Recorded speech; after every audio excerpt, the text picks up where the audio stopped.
We had a lot going on though, y'all, last session, if you remember. So as I look at my notes, y'all, so good afternoon, and I'm glad you're back. On April 2nd, we talked about the foundations of leadership. So that was our first session.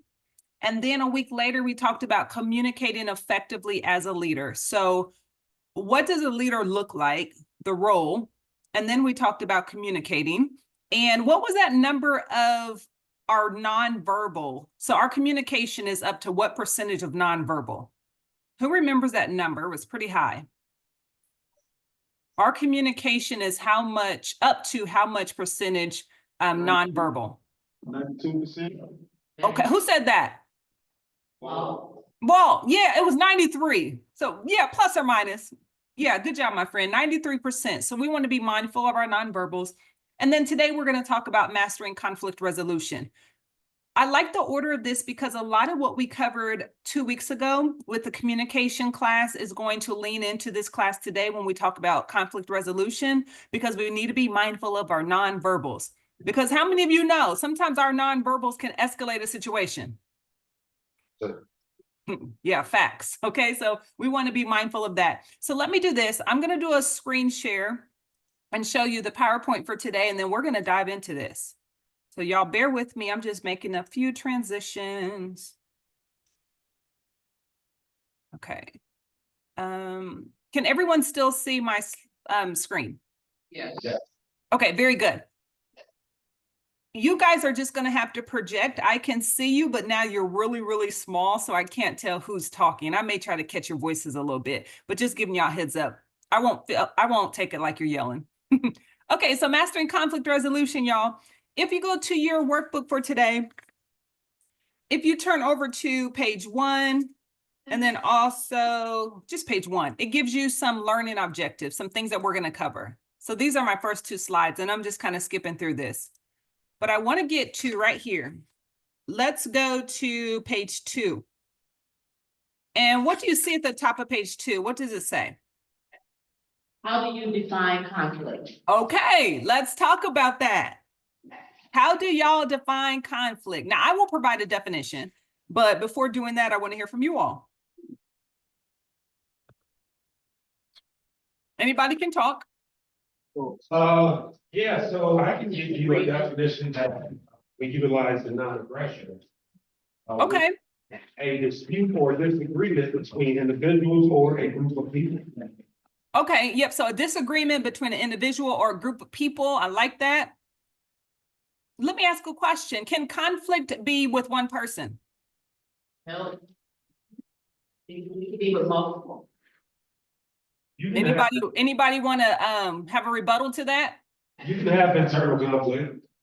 Absolutely. You can have internal conflict because sometimes we can be undecided, or we can be on the fence about something, or kind of torn internally. And on the outside, we may not be able to tell, but internally, we know we're struggling with a decision or something that happened. So internal conflict is different than what we're going to talk about today. Today is going to lean into the definition that someone just provided in regards to conflict or disagreement with someone else. Okay. Does conflict always escalate into, like we see this image, they're ready to fight? Does conflict always escalate to that degree? No. No, we want to try to diffuse conflict before it gets there. Now, we do know in some situations, depending on the people that are involved, conflict can get physical, but we want to be proactive, not reactive, to prevent that. Okie dokie. Let's keep going. I want to look here. Let's hop over to, before we go to page 3, before we go. Okay, so conflict, if you all agree, there's 2 words, conflict and confrontation. I think both of those words have a negative connotation to them. So when I say conflict, we always think of something kind of ugly. Do you all agree with that? For the most part, there. Say it again. Somewhat. Somewhat. I think sometimes when we use the word conflict, we always don't think of something being positive, but conflict can be positive. So when we look at this, I want to ask you a few questions, and then we're going to get into another definition and some more detail for conflict on page 3. But still looking at page 2, my first question that I want to pose to the group: Why is conflict and or debate? So we can interchangeable, right? So why is conflict or debate beneficial? Because oftentimes I think we lean into it being combative, and that's not always the case. But when can it be beneficial? This for putting different statements on the floor. Absolutely. And what's the benefit of that? So we put different statements or opinions or perspectives out there. What's the benefit of doing that? Communication. Say it again. Communication. Communication. Yep. What are some other benefits? Just understanding, the other side.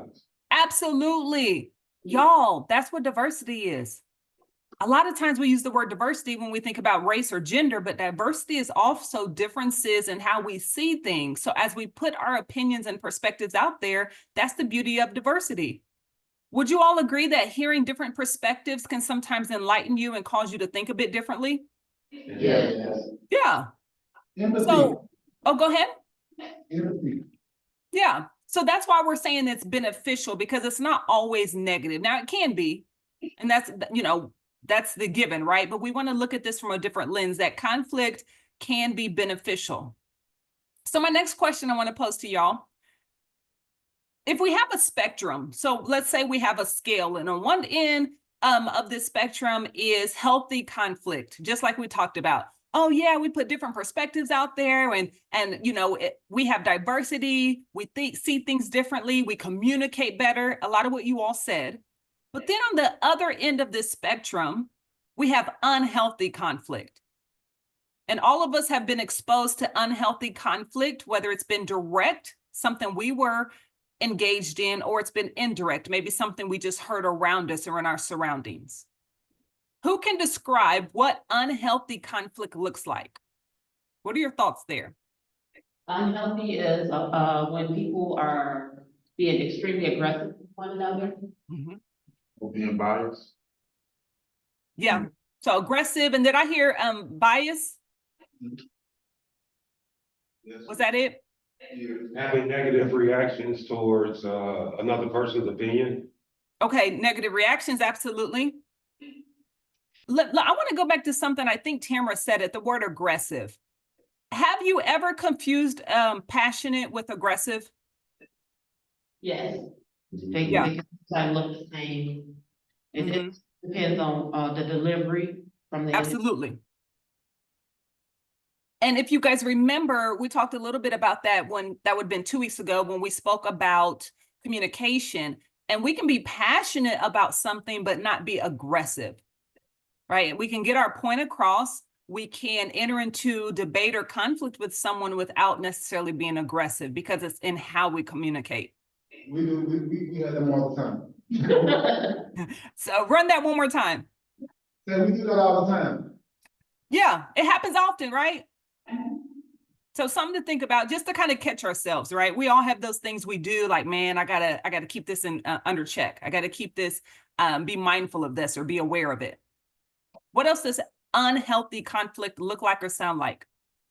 What are some emotions that maybe arise? Anger. Anger. What else? Frustration. Mm-hmm.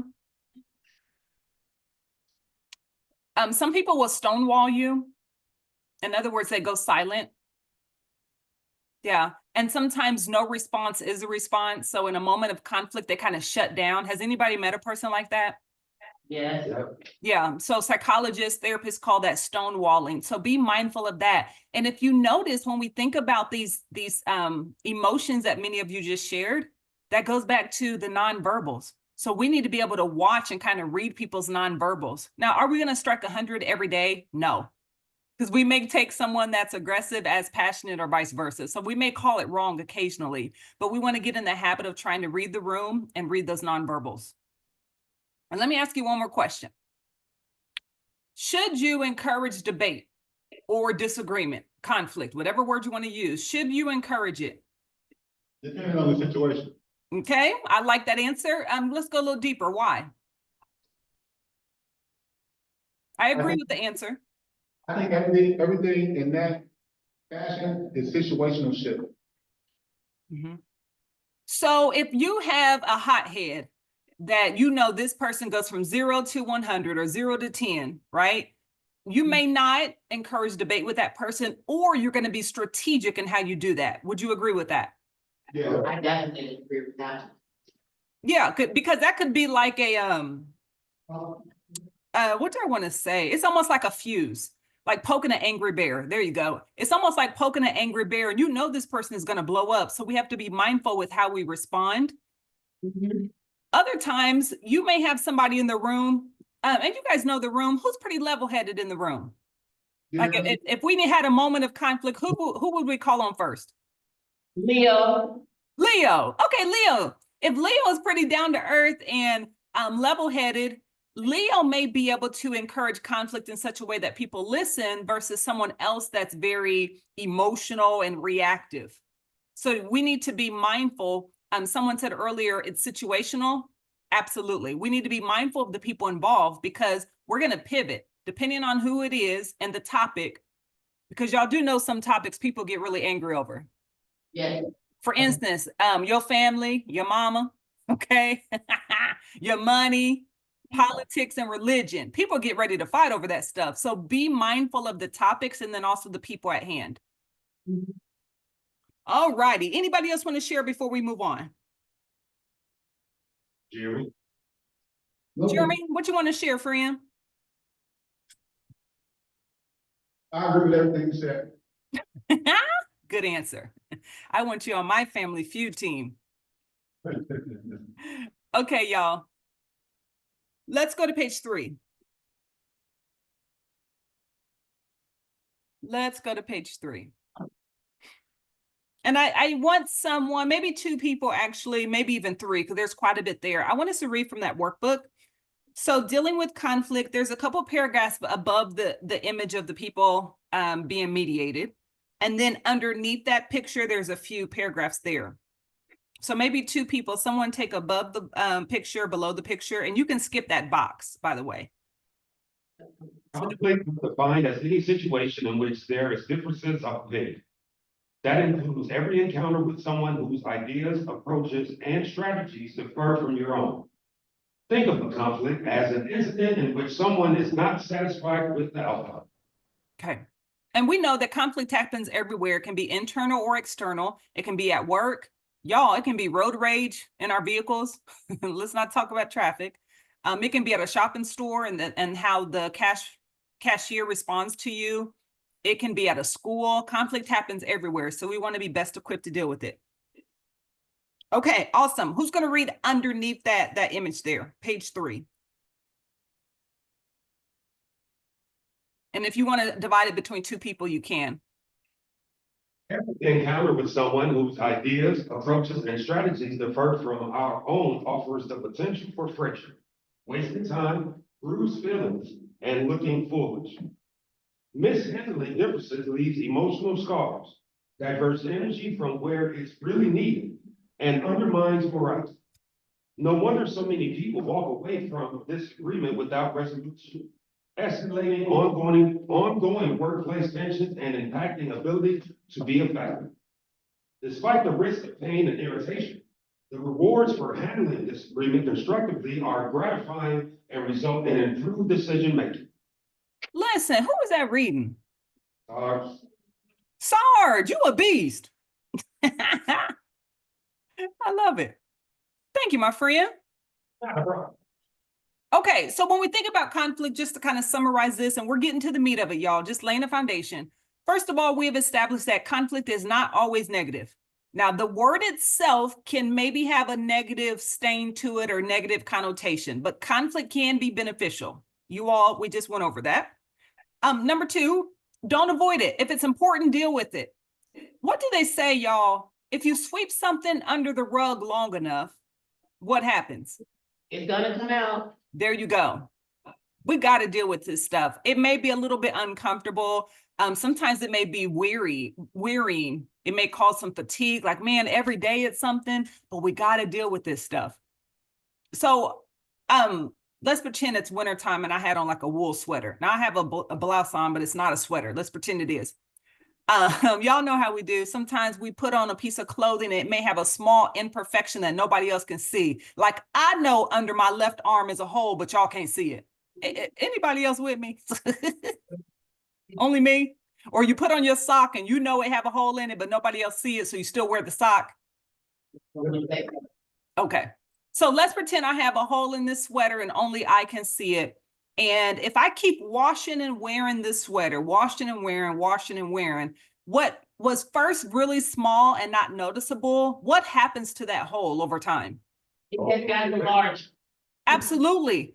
And then now let's not say it was under the arm, but let's say it was like in the chest area or my shoulder. That hole that was once small becomes larger. So now what was once only noticeable to maybe me and people super close to me in my intimate space, we talked about that space and proximity, right?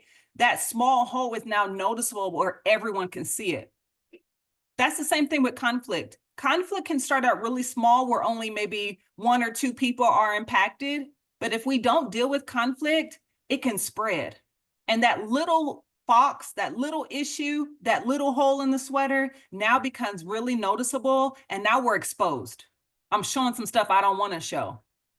Because some of us in moments of conflict, we have reacted and acted a little bit ugly. And after the fact, it's like, oh man, I should have handled that better. We've all been guilty of that. But just knowing how to deal with conflict and to deal with it early. Because again, if you sweep something under the rug long enough, people gonna notice. Okay, and then we talked about it impacts more than just the 3 people involved, or the people involved, excuse me. This slide here is a lot of information, y'all, but I'm gonna organize it into 3 things. It's imperative that we master the art of conflict resolution because there's 3 P's in every organization. And those 3 P's are this: the people, so you all, and you are internally, but then there's also people in the community that you serve, so external people. The second P is the productivity. So the people, the productivity, and the third P, y'all, is the profitability. So how much money are we making? Because even though we're a nonprofit, we need to make money to stay in business. Let's talk about when conflict is not handled, or it's handled improperly. What happens to those 3 Ps? First of all, the people. When conflict in your organization or your unit, your division, your group is not handled properly, what happens to the people? It causes a issue when they're around each other. There's some unresolved feelings and thoughts there. It causes issues with our work or in the environment. And it's kind of like in the room there, if 2 of you had conflict in the room right there, that conference room, it almost feels like an elephant's in the room. You can just feel the tension a little bit. So now we all feel it. Yeah. What do you think happens to the people's morale? Like, do they want to be part of the organization? Do they want to come to events? Do they want to be around people when that happens? No, typically not. So when that happens, the first P, the morale of the people involved and the people around them is down the drain. Like, man, I don't want to be around this, right? This is petty. So then what happens to the productivity? How productive are we then? We're not. No, we're not, because we're physically there and go ahead. I said, if we were 100, we're down to about 60, if that. Absolutely. Because sometimes, y'all, when conflict is not handled properly inside an organization, we will come to work out of obligation, but we're checked out mentally. And we think stuff like, I wish they will say, we just waiting on them. I wish they would say something else. We're like a ticking time bomb. All right. Sometimes we've been in those situations. So now productivity is down the drain. So if you got employee morale or community morale down, you have employee or the productivity of the organization is down. What then happens to profitability? It's down. Decreases as well. Absolutely, it decreases as well. So that's the bigger picture of this, because sometimes we think about conflict, oh, well, me, myself, and I'm not involved, so I don't want to get part of it. Well, it could impact you. I was in, Lord help me, it was in Chicago. There's an area in the suburb, I'm going to say a suburb in Chicago, y'all, if I remember correct, called Sterling. Have y'all heard of Sterling, Illinois? Yeah. Okay, I was in Sterling, Illinois, and I did a lot of work there in person. This was a few years ago when I was still in Illinois. And we were talking about sexual harassment and discrimination, so that yucky stuff that happens at work. And one of the guys in the room, nonverbal, was very much like, I don't even want to hear what you have to say, like sitting up with his arms folded. He's all laid back in his chair, just very not welcoming, I'll say that. And I called on him trying to get him involved because I'm there in person. His response to me, well, what does this have to do with me? Because his mind was, why am I in this training when I have not been involved in sexual harassment or discrimination? Okay, y'all go with me. And then I asked him this question. I said, well, how would you feel if your wife was being harassed at work? What would you feel if your daughter was being sexually harassed, or your aunt, or your mother, or your grandchild? And I just kept going until he got it. The point that I was making, it's bigger than just you. When conflict happens, it's bigger than just you and the people involved. And sometimes we don't think about the bigger picture, like this gentleman in Sterling. He wasn't thinking about the bigger picture. He was just pissed off, like, man, I don't want to be here. But we have to keep this stuff in mind, because when conflict happens, it can affect the entire organism, or organization, as we call it. Okay, let's keep her going. The page break is a little funky, but at the bottom of page 3, it says sources of conflict, workplace conflict, and then it covers or rolls over into page 4 where it has some space for you to write. Do y'all see that? Yeah. Yes. Okay, great. Let's talk about sources of conflict. So we have clearly defined what conflict is. We've defined that, or established that it can be both positive and negative. It affects more than just a few people involved. We talked about the 3 Ps: the people, the productivity, the profitability. Now let's think about what causes conflict to happen. Now I have a whole list I'm going to give you, but I want to hear from y'all first. What causes conflict? Like, what is the root issue? Misunderstanding. Yep. What else? Fear. Ooh, that's a good one. I don't think that's on my next slide. Oh, that's a real good one. Fear. Yep, I like that. Because, oh, go ahead. Oh, say that one more time. I can't make it out. Envy.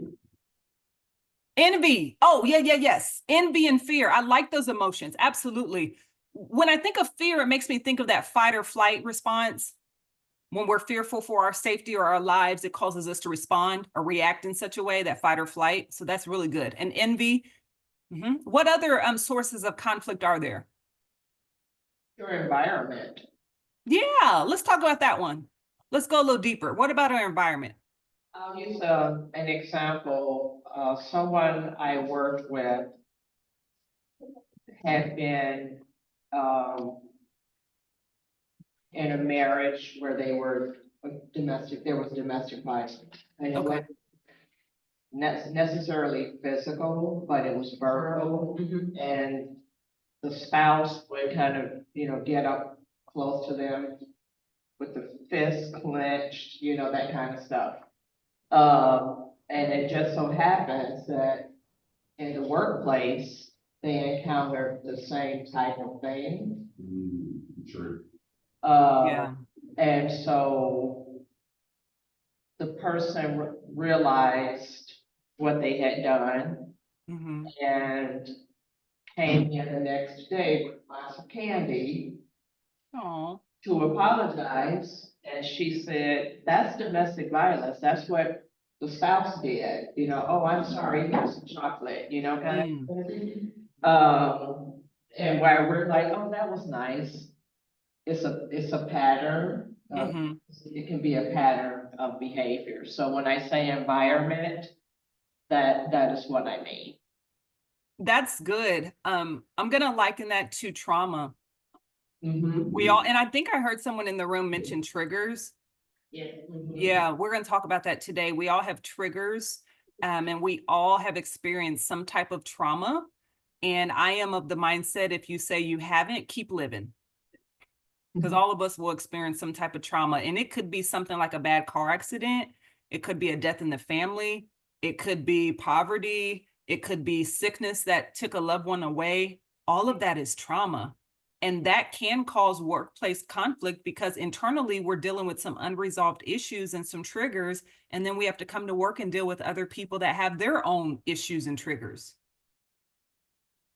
Yeah. Any other thoughts on this? Sources of conflict? Well, don't y'all worry your hearts. I got a whole list for y'all. So if I can get two people, somebody read the left-hand side, bullets over there, it's about half a dozen, and then somebody pick up the right-hand side for us. Sources of conflict. Misunderstandings, non-compliance with rules and policies, value and goal differences, substandard performance, differences over methods or processes, responsibility issues. Okay, let's pause there for a moment. Thank you so much. We talked about substandard performance. That can cause conflict if you have somebody on the team that isn't carrying their weight, right? Yeah. Maybe once or twice they drop the ball, but if it happens often and it's repetitive and it's recurring, it's a habit, that can definitely cause conflict because I'm doing my job. I need you to do yours too. Okay, what about the right-hand side? Other sources of conflict. Lack of cooperation, authority issues, frustration, competition for limited resources, organization structure, response to change, personality style clashes. Okay, let's talk about a few of these. So what do you all take away from this competition for limited resources? What does that mean to you all? So you're competing with your coworkers for a position or so? Absolutely. Yeah. And it could be a certain area that you want to work in, a certain shift you want to work in, a certain project you want to be over, anything like that, where there's limited resources, only one or two people maybe have this opportunity, that can cause some type of conflict. What about that last one that was read, personality clashes? What are your thoughts on that? So that goes into how we are all different and unique. So I may be this person who I may be the one who don't eat any meat. Tamara may eat all and she may be a carnivore. So there's gonna be a clash because I'm always talking to her about how she shouldn't eat all this meat and she's probably saying, well, you probably should eat some meat. But that's personalities are clash. Absolutely. And that kind of goes over here too on the left-hand side with value and goal differences. You know, somebody may have a personal goal in regards to maybe their lifestyle or some type of values to where they don't, using your example that, this person doesn't eat meat, that can cause conflict. Now, for some, you may be like, oh, well, that's like the little hole in the sweater, Nikki. Okay, to you, it may be something small, but to somebody else, that could be momentum, like a big thing, right? Mm-hmm. Yeah. What about, and we talked about this, I believe, the second week, if I'm not mistaken, different cultures. Because Tamara talked about the different cultures where, proximity, standing close or far away. How can that play into this? Different cultures. Well, you don't always understand someone else's culture. Mm-hmm. You might make assumptions. Yeah. You might be afraid to ask. Mm-hmm. So Absolutely. person is feeling uncomfortable and you don't really know why, or Absolutely. you know that they're uncomfortable. You just know that they're distant. Mm-hmm. And I really wanted to bring that out because you all are many of you are on the front lines and you're working with the community, and especially in Chicago, you're going to deal with a lot of different cultures, a lot of different belief systems, right? A lot of different family structures, a lot of different traumatic experiences. There's just going to be a lot of diversity in general. And you need to be mindful of that because sometimes when we don't understand things, in other words, if I'm not exposed to a thing, I can reject it. Nothing's wrong with it, but because I haven't been exposed to it, I think something's wrong. So just being mindful of that because that small action there can actually cause conflict. What are your other thoughts? Anyone else want to share before we move on? Sources of conflict. Okay. If you guys are good, let's keep her moving. If y'all look at page 5, I promise you I got like 2 more slides and then I'm going to get to Oh, 3 more slides. I forgot I put this in here. Okay, y'all, before we look at page 5, so sources of conflict, the first person I heard said misunderstandings, and I'm gonna liken that to misperceptions. So if you all can see this slide, and I added this, conflict and perception. Sometimes we perceive information differently. I have now been with you all for 2 classes, we'll say like 2.5 classes, right? And even though I'm training all of you so that it would be a one-to-many type of approach, you all are hearing and processing the information differently because you have different perceptions. So we're all hearing the same thing. Even right now, all of you hear what I'm saying, but you may perceive it differently. And sometimes those different perceptions, like the lenses we look through at life, can cause miscommunication, which can cause conflict. So this is just a real fun exercise quickly. According to the internet, which never lies, y'all, the internet says there's, I think 11, if I'm not mistaken, 11 faces in this photo, 11. So I know this is a little difficult because we're virtual, but I need y'all as best as possible. Tamara, keep track for us. We're going to count them out. I need y'all to navigate and tell me where to go. So I'm going to use my mouse. You can hopefully see my mouse moving. So for instance, top left, bottom right, like tell me where to go. And let's try to identify these 11 or more faces. Anybody can start us out. Slide straight to your left. What the curse said? Can you go to the horse first, to the white horse, and then you go right above the white horse to your left, right, up, right there, that's the face. But right next to it is another one. Yeah, Oh crap, sorry guys, I clicked. Yes, you're absolutely right. So this is one. And then right here, do you see these lips kind of tooted out? That's an image here. you can go over some more to the right. There's another one. Over there. Okay, here's one here. Then over one more time, right above the brown horse and right next to the brown horse. Yep, over a little more. That Yep. right. So I'm on this person's nose and here their mouth. So this image right here, good job. Right below it, right? Little bit. Right there, that's another nose up right there. Yeah. Yep, so the rock is, I think that's a rock. That's a big nose and the lips and the eyes, okay? The bottom right. So all the way to the right over there is another one, over there in the corner. Yeah, this big, are you talking about this big one here? No, up a little bit more. That's the small one right next to Small white. Which direction am I now going? You go straight down. what the arrow To my Yeah, right. right there. is? There's one right there, yeah. Yeah, this is a grumpy face. Let me move something because I got, I think above it to the right, there's a face looking off. There's 2 of them right there. Right Yeah. there. Next to each other. yeah, I was sitting on this person's eyebrow earlier. So here's the eye, the kind of their forehead, and here's the eye, and the nose is in the green moss, if you will. So here's one. Go straight across to the left. There's 2 faces right there next to each other. Am I going left or right?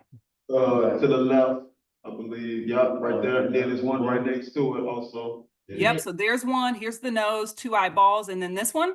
Mhm. And then Yep. right- That one also. There's another. Yeah. And we Right. talked about this little grumpy guy. No, they said above. That one's already. They said Okay, above. wait, let me move this. I'm trying to move this out the way. Okay, where else am I going? Go to your, to 2 faces Up to on your the left, left. and then right above it. 2 faces. Right here?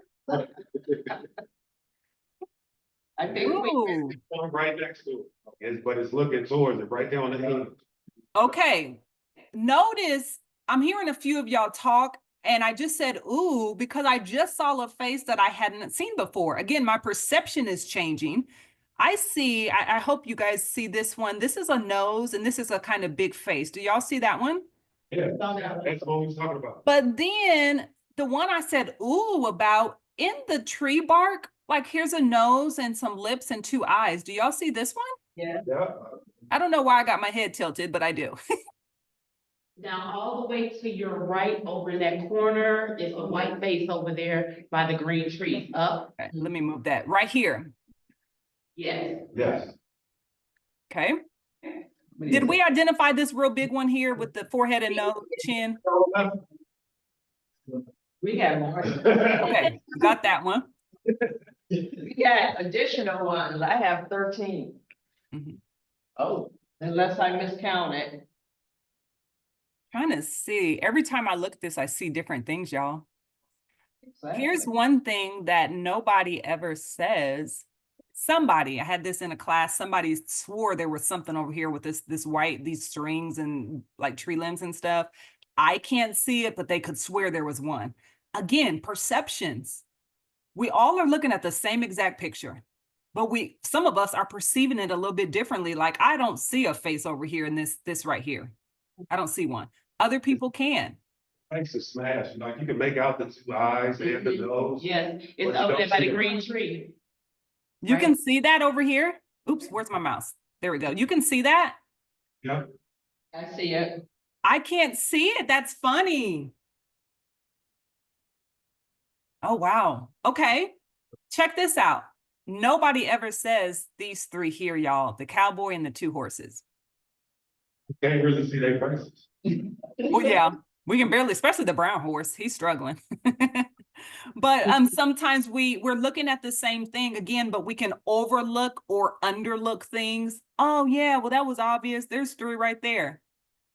Yeah. Now we could spend more time on this, and we maybe have identified all of them. I have to move this Zoom a little bit out the way.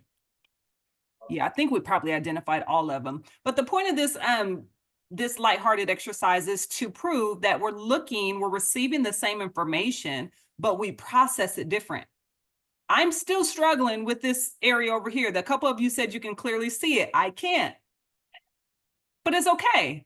Conflict. We have differences of perception. Okay. Let's keep her going, y'all. So now let's go to page 5.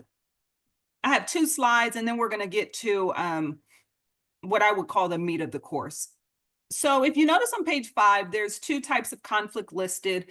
The first one at the top says cognitive conflict, and then at the bottom it says affective conflict. So I need 2 people. If I can have one person read you can read the PowerPoint or the workbook. Either one. I just need you to read the bullets, and then I'll have somebody else do affective conflict on the bottom of page 5. So who can do cognitive?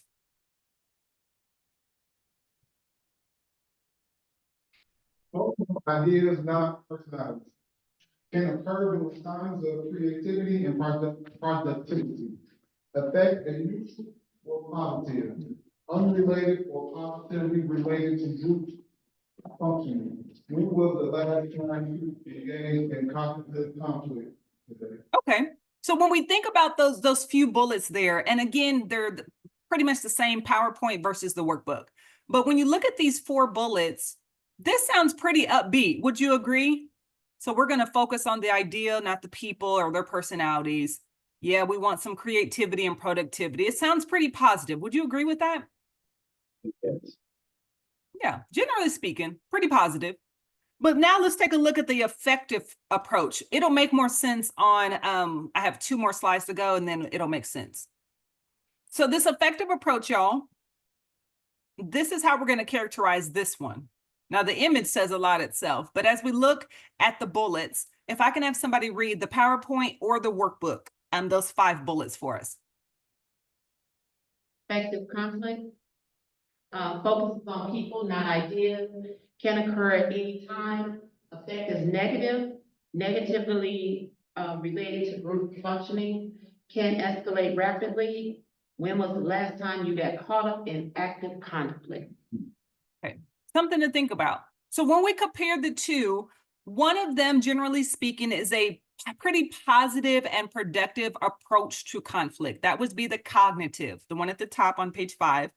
Whereas the other one, this effective conflict, it sounds a little negative. Now, I'm a visual learner. I think I've told y'all that. Hop over to page 6. And this is what you should see. And this is, I love this, kind of the meat of the course, this in the next few slides. So the path of conflict, if you notice on the left-hand side, and I'm looking here at the PowerPoint, I'm just using my mouse to show you. On the left-hand side, we have that cognitive approach, the positive approach or response. And then over here, we have the effective or kind of the negative response, okay? So how we read this chart, something has happened, somebody is triggered or a hot button is pushed, okay? That's what this light blue box is saying. let me ask y'all this. Where there's smoke, there's a what? Likely a fire. Yeah, where there's smoke, there's likely a fire.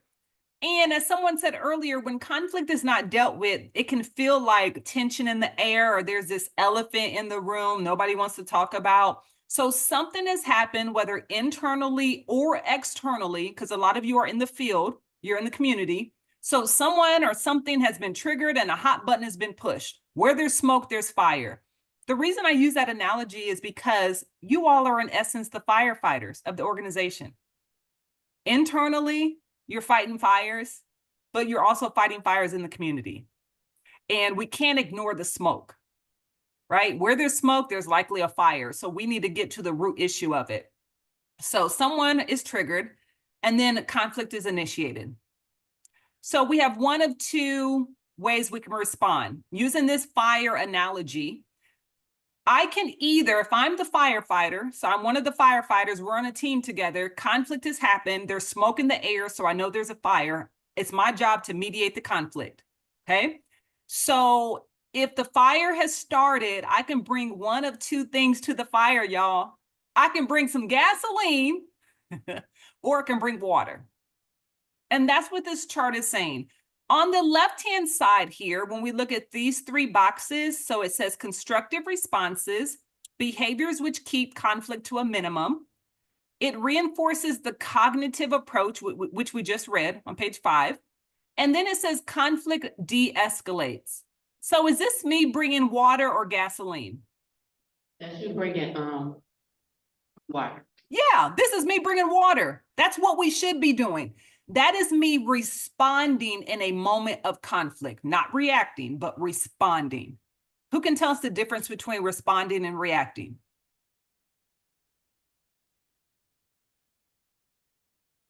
Which one is more emotional, a response or a reaction? Say it again. Reaction. Yes, reaction. Yeah, that's the difference. So on the left-hand side, you'll notice we're even using that word responses. So we are going to constructively respond, and this goes back to our nonverbals and how we communicate. We're going to constructively respond in such a way that the conflict de-escalates. In other words, we bring water to the fire. Yeah, if my building, God forbid, is on fire, I want the fire department to bring hoses with water, not gasoline. But if we look on the other side of this diagram on page 6 and also the PowerPoint on the right-hand side, it says destructive responses right here. And it says behaviors which escalate or prolong the conflict. And these would be that affective type of reaction. But then conflict escalates. That would be symbolic of us bringing gasoline to the fire. Yeah, let this place burn. No, we are the leaders in the organization. So we have to be mindful with how we mediate and deal with conflict, whether it's direct or indirect, because where there's smoke, there's fire, and we're calling on you all to put the fire out. Not somebody outside the organization. We're calling on you all. Now, if it escalates to the point we need additional help, that's different. But initially, we're calling on you all. You're the frontline workers. And I would hope that you're responding with water and not gasoline. Nobody's moving in the room, I guess. Okay, so let's go a little bit further. The next few slides, y'all, we're going to have some discussion, and we're going to talk about what do the water responses look like and what do the gasoline responses look like. And I want us to, this is a safe space, I want us to be honest to say which of these responses have we demonstrated. So if you flip over page 7, it says destructive conflict behavior. So is this gasoline or water, y'all? That's gas. All day long. This is gasoline. What I want us to do, look at this list on page 7. And I want you to ask yourself, in moments of conflict, whether you're directly involved in the conflict or you're mediating, either one, in moments of conflict, because all of us have been guilty of bringing gas one time or another. What type of gasoline responses are natural to you? We're not saying that they're right, but sometimes these are our natural responses that we need to course correct. So for instance, I may say in a moment of conflict, I have a tendency to interrupt, and I need to be mindful of that. I think that's the 5th one down. I need to be mindful not to interrupt, because when I do, that's me bringing gasoline. People don't want you interrupting them in moments of conflict. They want to get it out. They want to vent. They want to share. So let's have some transparency. And I'm looking at the same list you all are looking at, page 7. Because all of us at one time or another have brought some gasoline to a fire. And anyone can start us out and just share with us, what are some of the things you've done in the past, or maybe some things you're still working on? And remember, you guys have to project a little bit. I think I hear somebody. Raising the voice. Yeah, raising the voice. Mm-hmm. Outbursts. Uh-huh. Angry outbursts. What else? Eye contact. Yeah, I was looking at that one. I am guilty. I told y'all, I'm the type, if I walk in a room and it smells, you see it on my face. In moments of conflict, my face can say a lot. So I need to be mindful of that. And that's the purpose of this exercise, for us to be mindful of some of the gasoline tendencies that we have. And yeah, I have a certain look, I'm sure. Okay. And that glaring eye contact. Mm-hmm. It makes me think of, when some of us were small and going to church, and, we were cutting up in church, and your mom or grandma looked at you, gave you that look in church. Uh-huh. Or, you at Walmart and you get that look from mama. To say that I've been guilty of expressing cynicism. Okay, expressing, okay, the last one, cynicism. And what was the first one you said? No, that's the only one. Oh, okay, sorry. That's the only one. Just one. And I'll tell you another one that kind of goes with that. And actually it is what at the top, the 4th one down. In moments of conflict, people don't really like sarcasm. Like, that's not the time. Like, I don't need you trying to crack jokes and poke a bear. Yeah, so those kind of go hand in hand a little bit. Anyone else want to share things that we need to be a little bit more mindful of? Using judgmental comments. Yeah. Judgmental or evaluative comments. Yep, I've been guilty of that one. I've been guilty of interrupting. Mm-hmm. Anyone else want to share? Discrediting others' competence or willingness to take responsibility. Okay. And I hope everyone can share. And this is only so we can have some awareness, because none of us are perfect, right? We all have things that we're working on. So, and we're going to do the same exercise with the positive stuff we're doing, but just really wanting to bring a sense of awareness, because you all are literally the firefighters of the organization, internally and then also in the community. So when you're responding or reacting to conflict, I want you to be mindful and maybe even stop and ask yourself, is this gas or is this water? And then respond. Kind of have that few moments to kind of check yourself to see how you're going to move forward, because some of us have done this. Many of us have. So Yes. if I do these things by myself, do I still have to give account for them? Yes. I would say, this is my honest opinion. I'm gonna say something funny, y'all, but I am gonna say it. All of us have done it. Have you ever passed gas and you've been by yourself? Yes. We're human. It's okay. Even when you pass gas by yourself, some of us are in the habit of saying, excuse me, nobody's around. Or if you hiccup or you burp or something, we have the habit of just saying stuff. I say that because, to answer your question, I would say yes, we need to still be mindful of our reactions even when we're by ourselves, because that can become a habit. So then when we're around other people, we do it too. So if I'm in the habit of, when I'm by myself and I pass gas and I say, excuse me, well, if I'm around somebody and I do it, I should be in the habit of saying, excuse me. Now, I know that's an extreme example, but just hopefully that makes sense.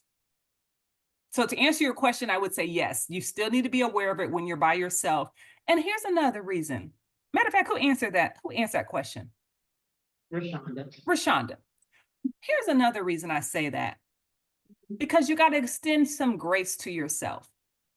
Sometimes we can be our own worst critic and enemy, and we can beat our own selves up when we don't do something like we should, or by now I thought I would be here, or I should have, coulda, woulda this.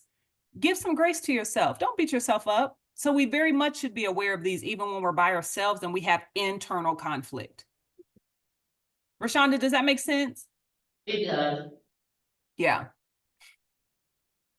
But Anybody else? can't do any of these around our participants because they are snitches. And they'll call us on it. They'd be 1,000% wrong, but they're gonna go tell, and it's gonna be worse on my end. So, Absolutely. that, And- here, if I need to scream, I'm screaming, it's not irrelevant, but I am screaming. Yeah. And it's so unfair. Other people can have an off day and they can pop off, they can be disrespectful, they can, have gasoline, but the one time we slip up, everybody knows about it. It's unfair, but at the same time, that's the cost of leadership.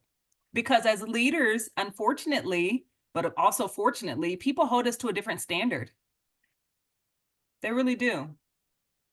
Now, we have to be careful with that because sometimes they hold us to these superhuman standards. Well, yeah, I have days where I'm off too. I don't strike 100 every day, but sometimes people don't give us that grace.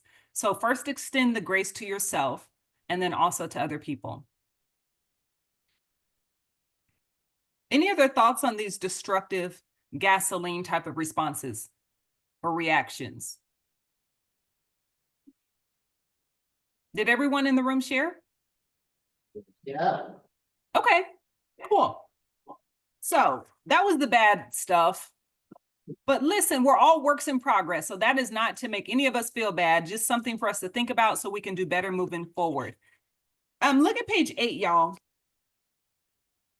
At the top of page 8, it says outcomes of destructive responses. And I'm putting them up on the PowerPoint as well. Can I have somebody read? Now it's about a dozen of them, like 10 or 12. Can I have somebody read maybe just a few random ones? You don't have to read them all if you don't want. Shoot. There you go. Page 8. Got, one, feelings of anger and frustration. We got 2, judgmental actions. 3, getting even and keeping score. 4, other parties other party does not have needs met. 5, closed channels of communication. 6, refusing to deal with issues. 7, decreased self-confidence. 8, tasks not complete. 9, team performance decreases, and that's it. Last other. Okay, very good. Thank you, friend. So in other words, when we are called to be the mediator, because we're leaders, so that's going to be part of our responsibility. And many of you are doing it. I won't even say many. I think all of you are probably mediating conflict now, right? Just in your everyday life, we have to navigate conflict. When conflict happens, I want us to be mindful of how we react or respond and ask ourselves, just kind of take a couple seconds, is what I'm about to say or do water or gasoline? Because when you respond or react with gasoline, all of what was just read happens. People feel judged. They shut down. That's what that closed channels of communication is. People don't feel confident anymore. Work doesn't get done. Remember, we talked about the 3 Ps. The people are impacted, the productivity. So that's the next to the last one. Tasks are not completed. And then also the profitability. So can you all see the negative outcomes to this, bringing gasoline to a fire? Yeah, the negative outcomes are pretty self-explanatory. They're pretty obvious, but do we still bring gasoline to the fire sometimes, y'all? Yeah, we do. I'm nodding my head because I'm like, yeah, I'm going to be the first one. Yeah, sometimes I still use gasoline. We are all works in progress. So that's why I use the phrase, extend some grace to yourself because we're not going to be perfect. Okay, let's do the same exercise, but now we're going to look at the good stuff that we do. So we've identified some areas of improvement on page 7 and 8. But now if we go over to page 9, at the top, it says constructive conflict behaviors. So this is that cognitive approach to conflict management or conflict mediation. And you'll notice this list on page 9. These are the things that would be indicative or symbolic of us bringing water to the fire. Now, that's what we want to do because water de-escalates, it puts the fire out. Gasoline makes it worse. So think about moments of conflict as you look at page 9, whether it's direct or indirect. And what are some of the behaviors that you exhibit that are water behaviors? You bringing water to the fire. These are things that are helpful that you're pretty good at. Page 9, anyone can start us out. And again, I want to hear from everyone because all of us are doing something right. Find common ground to agree upon. That's important. I liken that almost to empathy. Like I may not understand exactly, but I'm gonna try to put myself in your shoes and relate to you. That's huge. What else are you guys good at? Stay focused on the facts, not personality. Yeah, we're gonna attack the problem, not the person, as I say. Attack the problem, not the person. So let's put personalities to the side. What's the issue we're dealing with? Mhm. By acknowledging their feelings. Yeah. You know what? People really want to feel heard and understood. That's actually one of my personal triggers when people misunderstand me. Accidentally is one thing, but when people intentionally do it, because sometimes people don't understand because they don't want to, that's a huge trigger for me because I feel like a lot of my life I've been misunderstood. So for someone to acknowledge my feelings goes a long way with me, goes a long way. So yeah. Jeremy, because he actually utilized that last week. Oh, So tell me about it. I want to applaud him for that. Yeah, can you give some context or share a little bit with us? Yeah, most definitely. So there's a participant that also plays on the basketball team, right?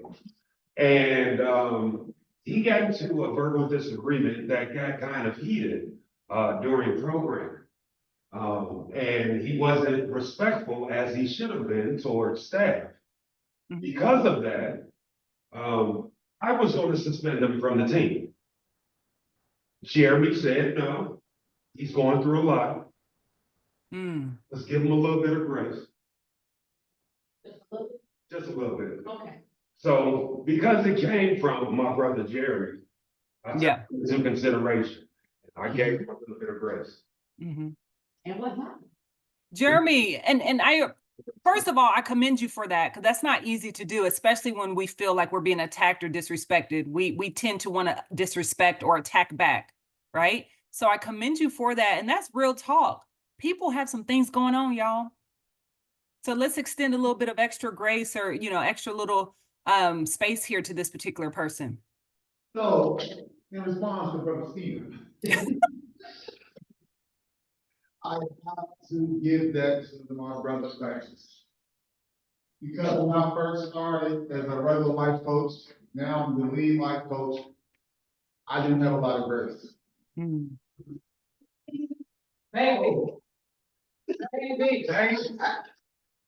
Talk to me about grace, and I didn't get it. And basically what he said, who are you not to give grace? God gives us grace every day. Absolutely. And that it had to stick with me. It had to sink in. And I had to get it. But I don't think that you weren't, I'm gonna just say this from me knowing you, I don't think that you weren't given grace. I think that you showed empathy, you did show empathy, and you were given grace. But someone continues to play on us, and they have a tendency to do that. That's when you now, so I work with you, so I know. So I wouldn't say that you wasn't giving grace. You do more of it now. You was giving grace then, I think you give more grace now. She was always giving it, because I come and talk to you a lot about it. You're just real direct, and you're honest and you're direct. That's me. You, no matter what it is, you just honest and direct, whether somebody like it or don't like it. So I wouldn't say that she wasn't giving grace, she just give more grace now. That's it. I wouldn't say that she wasn't.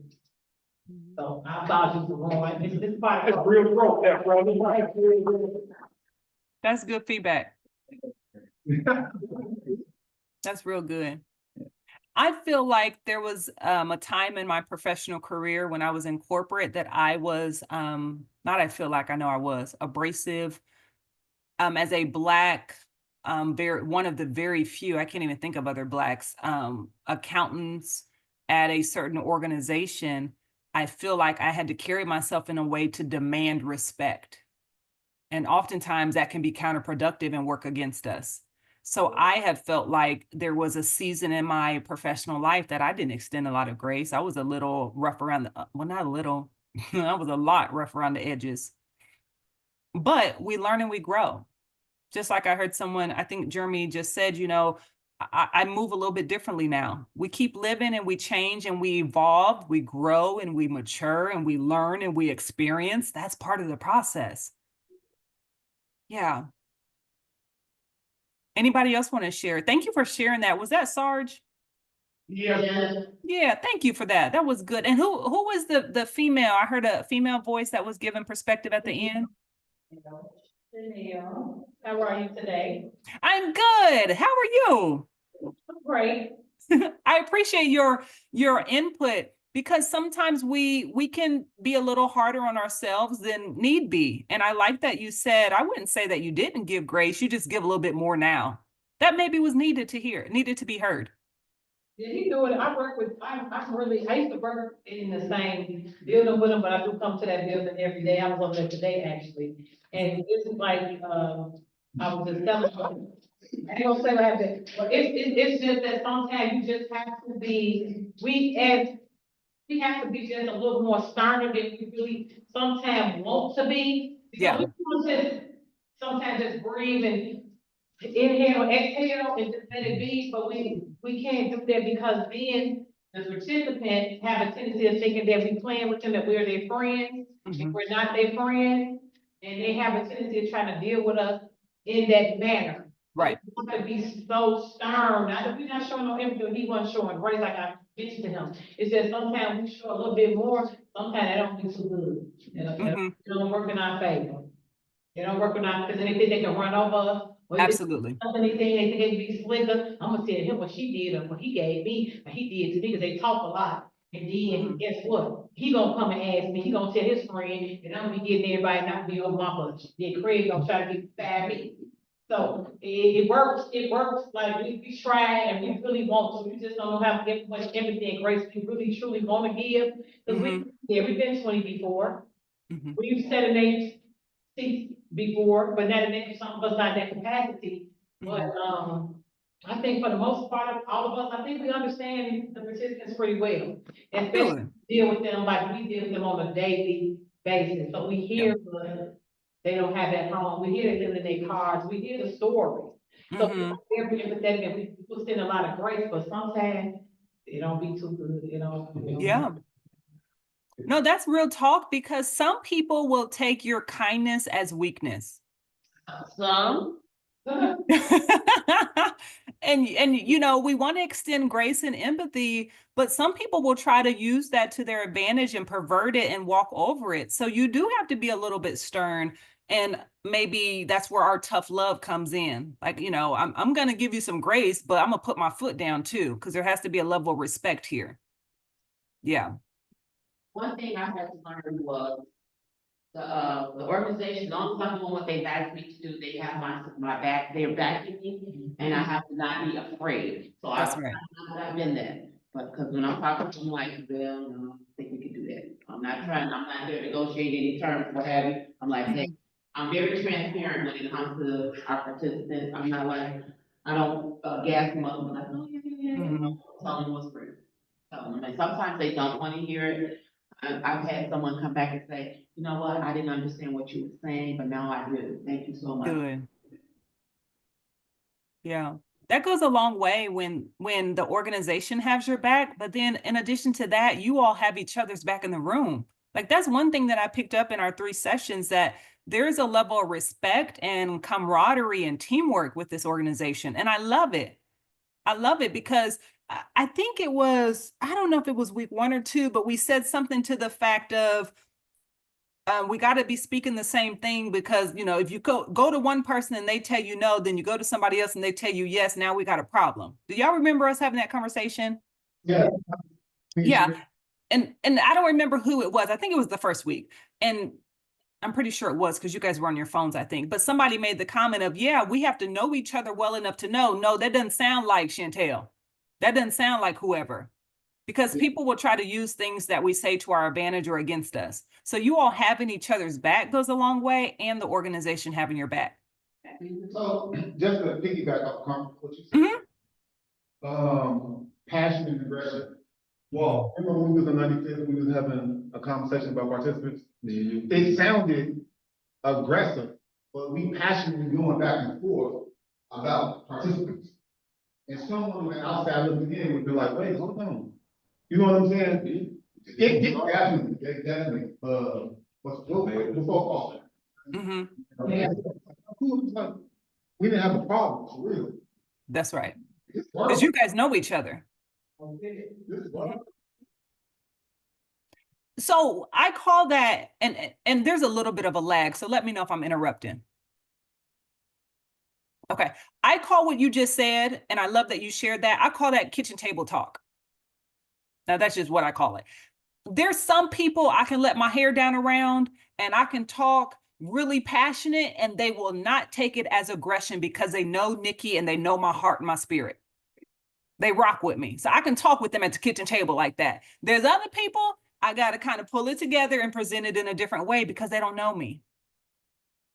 And the cool thing about what I just heard you say is, yeah, it sounded maybe to an outside person, it sounded like aggression, but we know each other and we know it was just passion. We wanted to get our point across. That's the point of relationship because now we know how to respond to people. And instead of always assuming the worst, oh, they're aggressive, they're angry.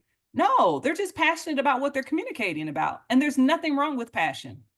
And what we know as staff and coworkers is everybody's fighting for their participant. Everybody's fighting for their participant. So me and Walt is giving me his side, I'm giving him my side. Stars is giving me his side, I'm giving him my side. Everybody's fighting for their participant. You know what I mean? So we got that point. And it may sound aggressive, but more than likely it's just me trying to give I'm trying to give you my perspective on my participant. Everybody's trying to get their perspective across. And right. Today we come to a decision. Mutual agreement. Yeah, mutual agreement. Yeah. And sometimes y'all, and that's why I use the analogy of kitchen table talk. Sometimes when we have those type of talks, it has to be at a kitchen table. In other words, it has to be behind a closed door. Yeah. Y'all may argue in this conference room and tell each other off, but when we walk out the conference room, one sound, one band, one team, what y'all say? Today I was up on 95th. So, you know, since they kind of pushed me in because I ain't gonna have no other way. And we were talking, but when I started talking to them about something, I had to close the doors and I had to tell them now, Chanel. So the Mexican for now, right? And I do that sometimes because I want them to feel like they open, and I want them to be open with me and honest, and we had a conversation, and it was about baby mama and me, and they said that they're being out of pride, and women, it was just a good conversation, right? But it was so heated, right? They wasn't just, it was loud, they were so heated that they weren't trying to be loud, but everybody wanted to get their point across, they wanted to get their point across, and I like it when we have them conversations, because it really lets me know what they're thinking, where their mindsets are, where they're at, on what level they are on. And I had to tell them, like, I don't want y'all to never think that I don't think that y'all are, because y'all not. But y'all are kings. I'm not taking that away from y'all. Y'all are kings, but we are queens. But at the same token, on the same note, we are the prize. They didn't agree with it, because you know they all men. And they all 20-some years old. They all got enough to be my son, right? My son. So and I told them standpoint, when I was raised on 53, from where I came from, in their generation, oh my God, it's totally different. Yeah. I told them, y'all don't even know how to self-regulate in here. So I know y'all don't know how to self-regulate in a relationship. Wow. And just a real good conversation that we had, and it wasn't no conflict, it wasn't, none of Mhm. that, just really want them to understand how some can be so taken out of proportion and blown out of proportion, because you have to have some level of, okay, I'm gonna calm down. That's I'm gonna right. listen more than I talk, and then I get the message and I get somewhere. Mm-hmm. I think that it was like, today was like a great conversation when I was thinking about structured conflict. It was really good today, but they understood it in the end. They Yeah. agreed with it, but they understood it. And I like that you shared that, because I'm just listening to you. And one of the things that came to me as you were talking, I said, man, that's a safe space. The community, the population of participants and residents that you all work with, you all are likely some of their only safe spaces. Those people, those two individuals, they needed that space to be able to vent and get it out. And I appreciate that you knew them well enough to know, okay, they may be talking at an elevated voice, but they don't mean no harm. Especially when people are upset, we tend to raise our voices. Now, it's one thing to just be getting a point across versus being demeaning and disrespectful, right? But I like that you created that safe space for them. And when you do that, people will come back. Now they feel comfortable. And they'll vomit their little lives into your laps. They'll tell you more than what you want to know, which I know you guys already know. Like, that's TMI. Anybody else want to share?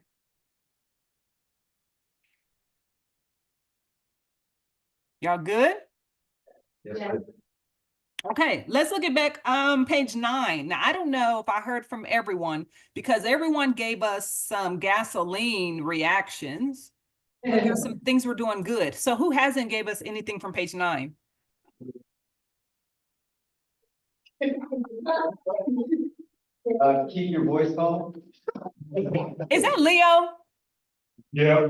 Yeah, Leo, you are so, I don't know you well, but you have been in the sessions and you seem respectfully reserved. And I like that. You seem like a person that just kind of sits back and listens and takes the room in. Yeah. So I can totally see you being a person that will speak calm. Like, you're the level-headed person. We talked about that earlier. Who was that when I said in moment of conflict, we're going to call on Leo? Who volunteered Leo earlier? Yeah. We need Leos, because everybody can't be like me. I'm a little crazy. You know, Leo's maybe a little bit more sane than I am. So I need a Leo in my life to kind of balance me out. Absolutely. Who else hasn't shared? Page 9. I'm observing. Okay, but you interacting now. Oh, what's the question? See, you're not gonna. She doesn't have an answer. Oh, okay, sorry. It's okay. Yeah, so we're looking at responses and moments of conflict that we do good. So when conflict happens, I'm really good at de-escalating conflict by this.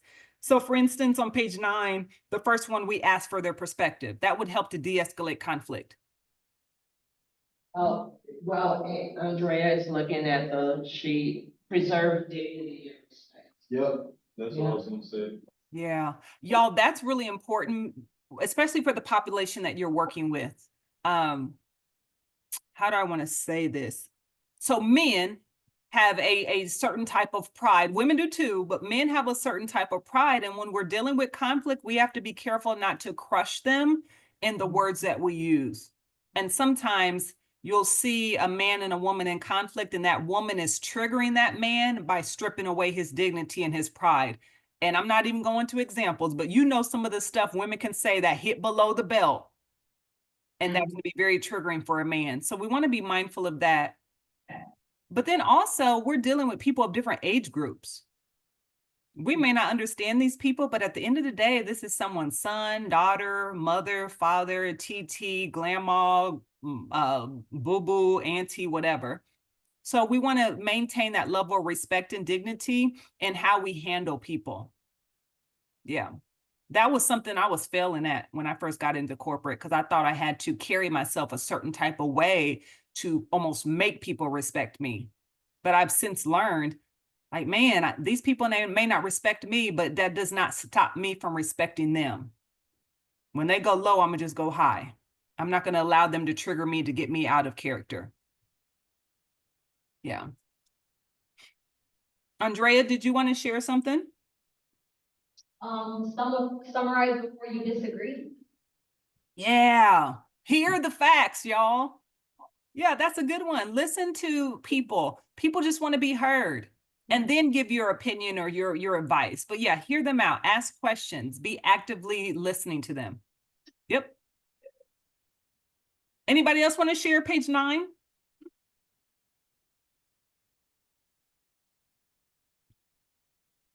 Now, in an ideal world, y'all, the water responses, so the positive responses from page 9 outweigh the negative or the gasoline responses from page 7. My challenge to all of you, including myself, is, again, in moments of conflict, just take a minute, because sometimes we do need to step away and kind of regulate ourselves, because a dysregulated person cannot regulate a dysregulated person. It don't work like that. So sometimes we need to get ourselves together before we mediate conflict. And as you're, taking some deep breaths or just taking a few seconds to think, I hope this analogy comes to mind: gasoline or water. And I'm hoping that the water outweighs the gasoline. Now, we're not perfect, but just something for us to think of. Okay, when we have these positive responses from page 9, y'all, here's the results. And you can look over on page 11. Here's the positive results for constructive responses. Somebody want to read this list for us from I think I said page 11. I'm sorry, I meant page 10. Page 10. Somebody want to read for us.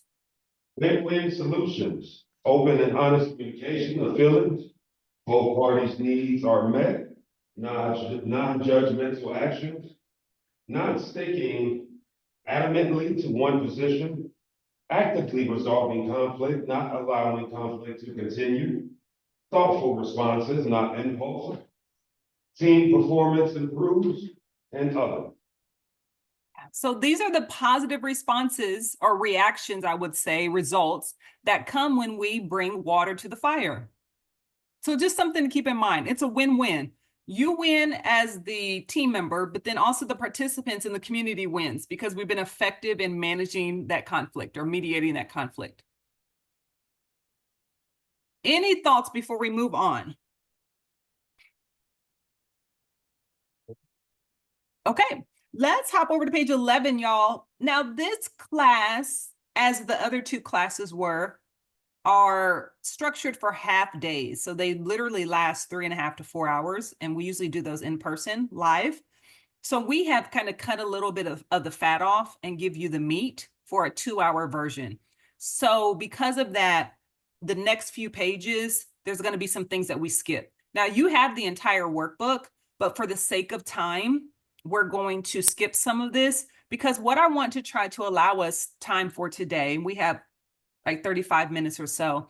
I would like to hear from hopefully everyone in the room, just your thoughts on these 3 sessions. You don't have to go into a lot of detail, but just a little bit of your thoughts. So we'll take a few minutes to kind of go around the room at the end if time allows us to. But with that being said, on page 11, it talks about the SCARF model, and I'm going to give y'all the highlights and kind of move us through a few pages. So SCARF is an acronym, and it stands for, and you'll see this on page 11, the S is for status, the C for certainty, the A for autonomy, R relatedness, F fairness.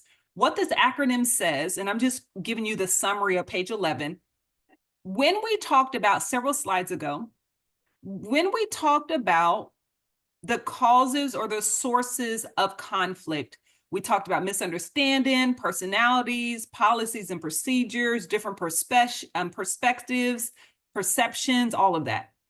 If we were to take that list, all the reasons people enter into conflict, we can probably drill them down to one of these 5 buckets. If we just dissect them enough and kind of peel back the onion enough, they fall into one of these 5 groups. Some people, especially when I think of the work you do, so when we think about like gang prevention, right? Status.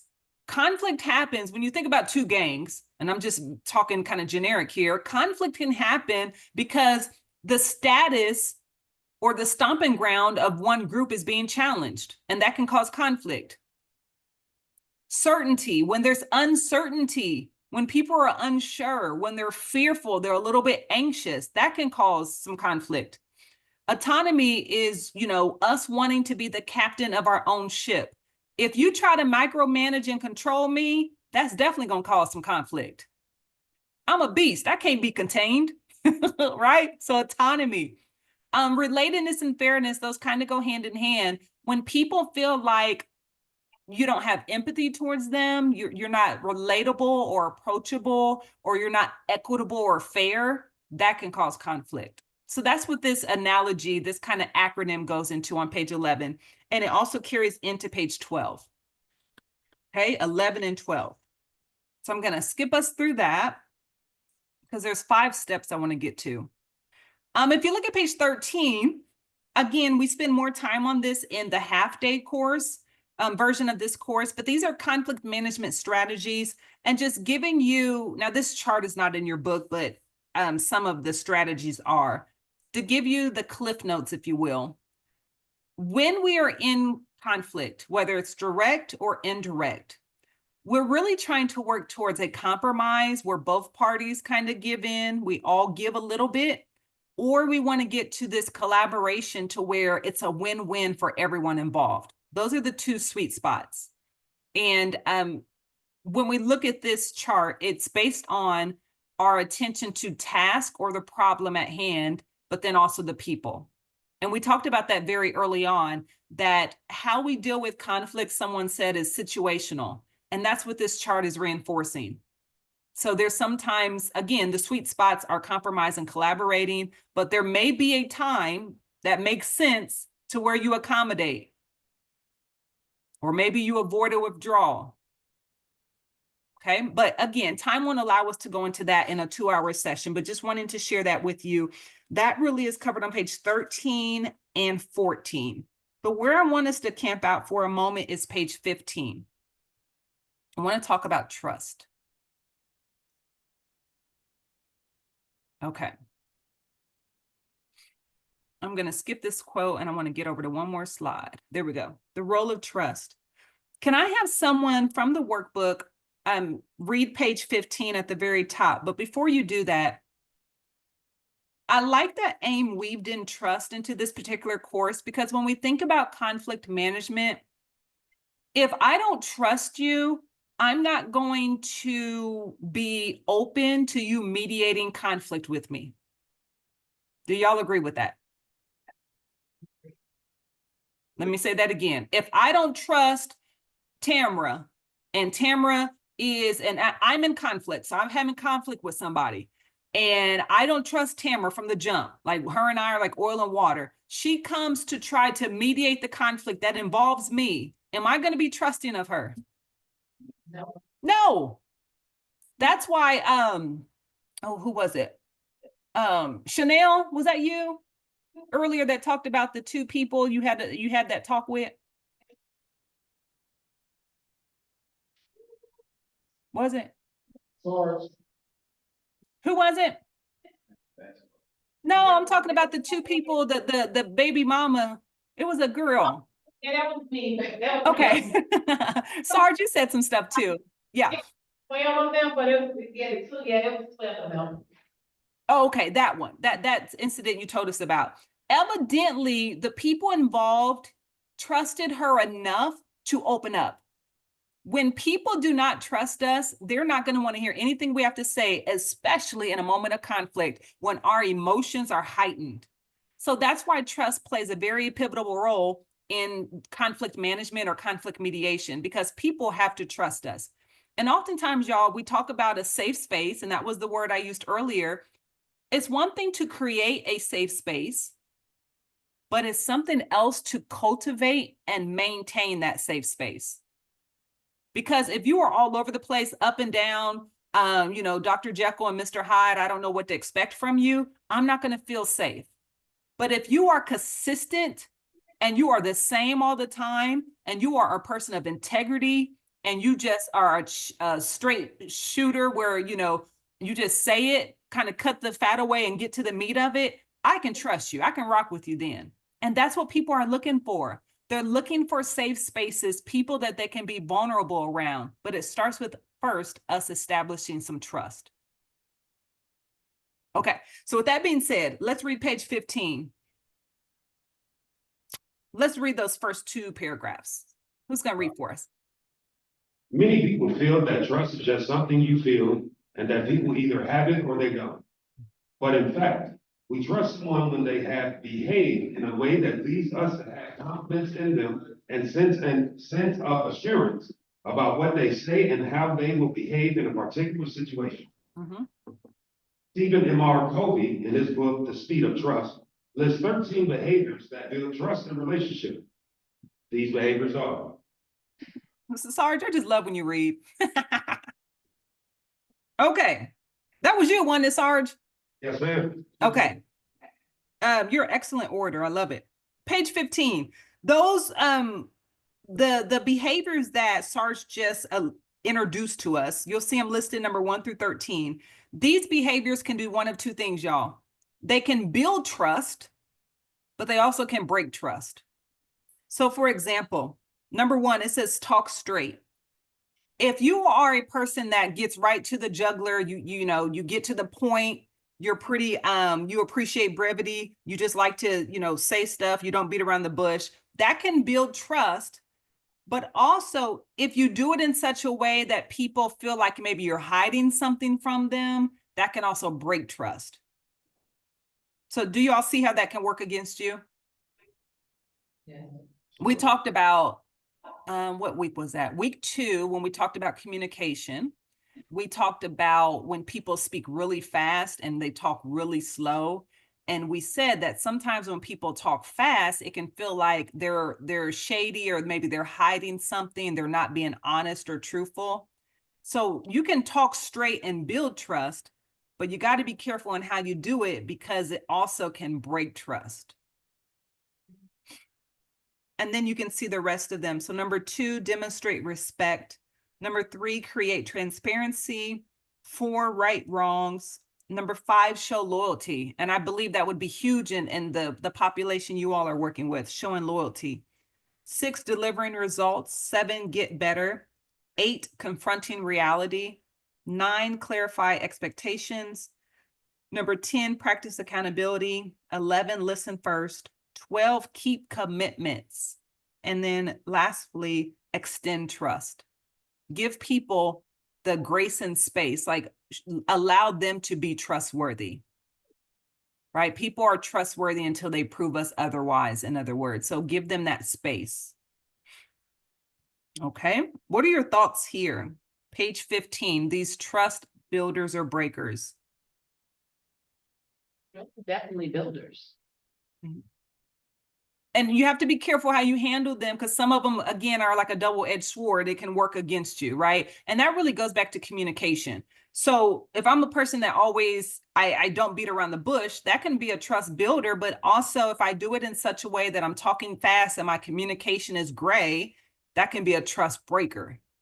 So some of them can work and be a bit counterproductive. But for the most part, we want to utilize these behaviors to build trust. And as we do that, it makes mediating conflict easier. And sometimes people will bring their conflict to you. It won't be that you smelled the smoke in the air, but they initiate your mediation because they trust you. Hey, Sarge, let me tell you what happened earlier today. Sarge is somewhere minding his business, but they brought it to him because he has created a safe space for them to do that, to feel comfortable sharing. And that's how it should be. Any of these, like when we looked at page 9, we talked about the things that we're doing well. As you look at page 15, which one of these behaviors are you pretty strong at when it comes to building trust? Demonstrate respect. Yep, that's important. Demonstrating respect. Talk straight. Practice accountability. And create transparency. Yep, transparency, talking straight, accountability, respect. And you'll notice a lot of these from page 15 align with page 9, I believe it was, that talked about the constructive, the water type of responses. A lot of those go hand in hand. Anyone else?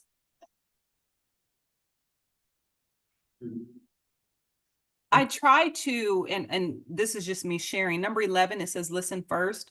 I try to do better listening. I tend to ask a lot of questions, but I try to, and this is a work in progress for me, I try to be more intentional to listen, because if I listen long enough and intently enough, they will likely answer the questions that are in my head. So just being able to give them that space to share and then ask questions. So that's something that I'm working on. Any other thoughts on that page? 15.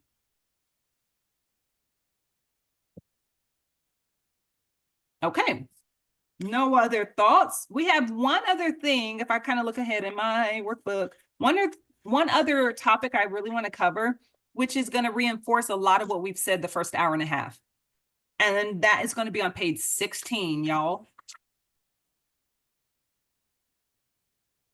Page 16. So we talked, okay. Yeah, we talked about trust. Let me click through these. There we go. So when we think about these 5 steps to conflict resolution, and this really is going to summarize everything we've said in this first hour and a half. So here's our 5 steps. The first step, we need to first control our emotions.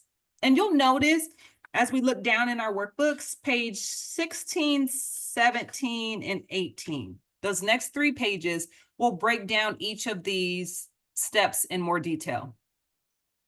So number 1, control your emotions. And then number 2, control your behavior. So these are things for you to keep in mind as the mediators of conflict or the firefighters.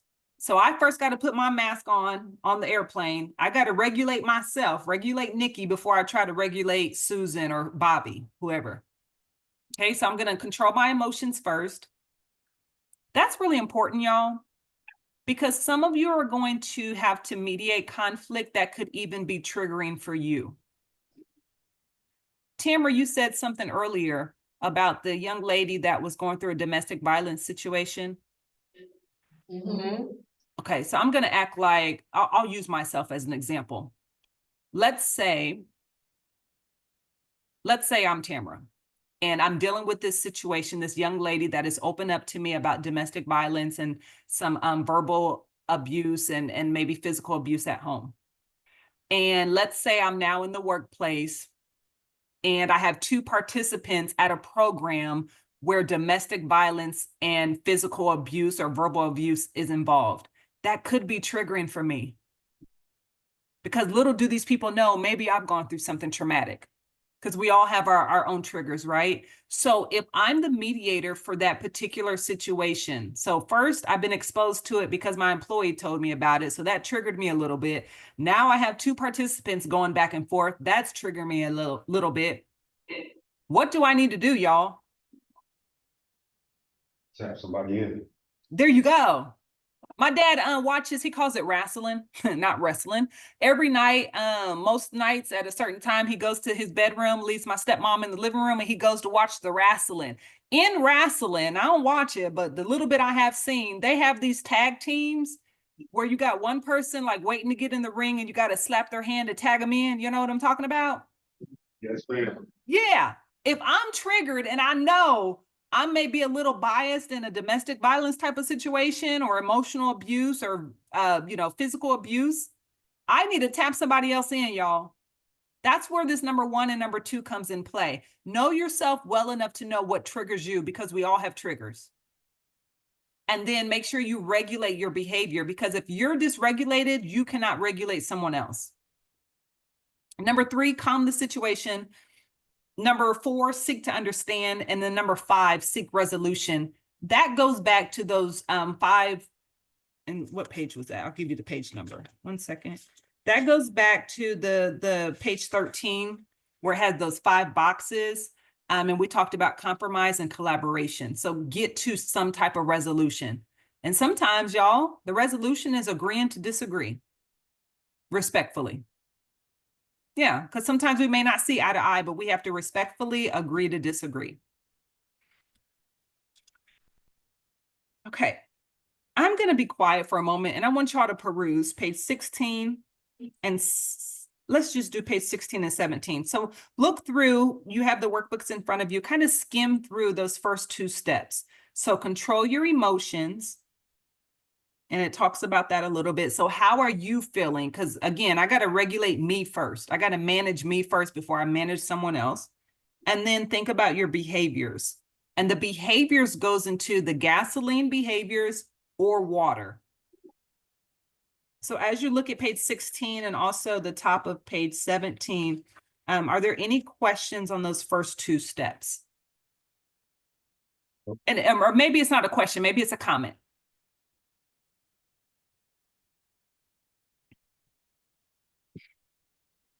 Y'all good with those?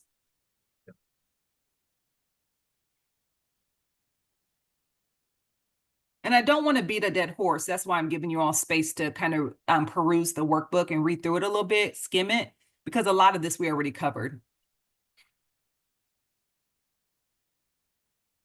Okay. Can we go to step 3? Let's look at step 3. That's on page 17. So calm the situation.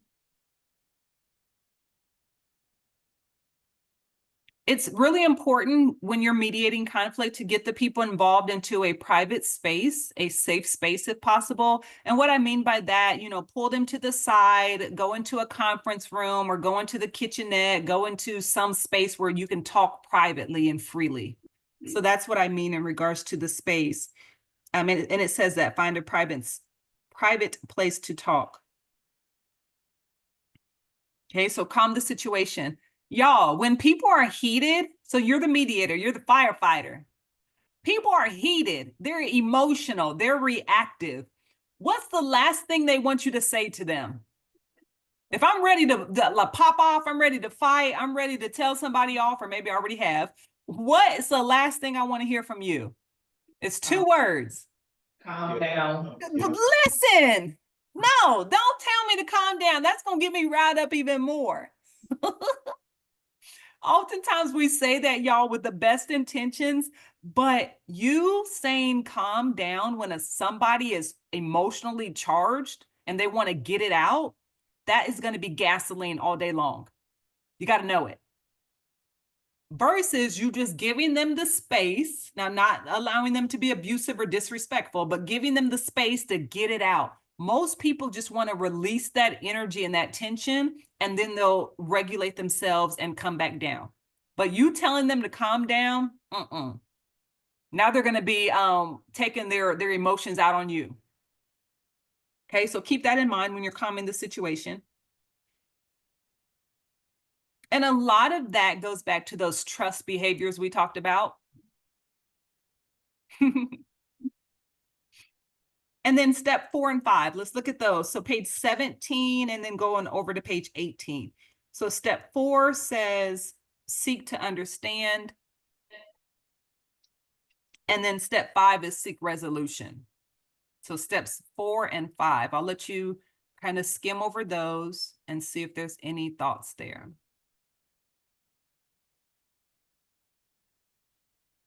Steps 4 and 5.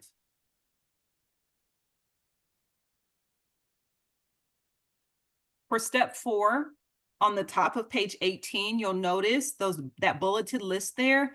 We covered all of that 2 weeks ago in the communication lesson. We talked about active listening, open-ended questions, eye contact, sitting on the same side of the table, so having empathy, not interrupting. We talked about that a little today. Accept the information, you can dispute it later, and then don't assume you already understand. I'm sorry, was somebody saying something? No. Oh, okay. Sorry about that. So that is step 4. And then step 5, seek resolution. Again, we want to get to the point to where we can perhaps respectfully disagree. That happens. And then also we want to make sure that we're trying to get to compromise or collaboration, because we can't leave it unresolved. So we need to work towards some type of resolve or solution, because we're attacking the problem, not the people. So what is our solution? How are we going to move forward? Are you guys good with those 5 steps?